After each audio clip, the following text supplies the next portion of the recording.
আবারও ভাইরাল হলো তাণ্ডব সিনেমার শুটিং দৃশ্য।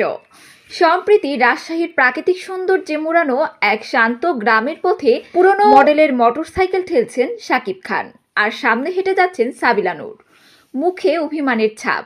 দৃশ্যটি দেখেই স্পষ্ট এটি যে একটি আবেগঘন বা ভুল বোঝাবুঝির দৃশ্য হতে পারে। সাদা পাঞ্জাবি আর জিন্সে গ্রামের সাধারণ যুবকের চরিত্রে একদম মানিয়ে গেছেন শাকিব খান, আর সাবিলা নূরের লুক এবং এক্সপ্রেশন বলছে চরিত্রটা ধীর, আবেগপ্রবণ ও রাগী। ভিডিওটি দেখে অনুমান করা যায় তাণ্ডব সিনেমার গল্প হতে চলছে খুবই সম্পর্ক নির্ভর, বাস্তবধর্মী আর আবেগে ভরপুর। আরেকটি বিষয় চোখে পড়ার মতো, দর্শকরা এতটাই আগ্রহী যে সেখানে ভিডিও করা নিষিদ্ধ, সেখান থেকেও লুকিয়ে ক্যামেরাবন্দি করে নিচ্ছে শুটিং মুহূর্তগুলো। তাণ্ডবের প্রতি দর্শকের এই আগ্রহই বলে দিচ্ছে এই সিনেমা হতে যাচ্ছে বছরের সবচেয়ে আলোচিত ছবি।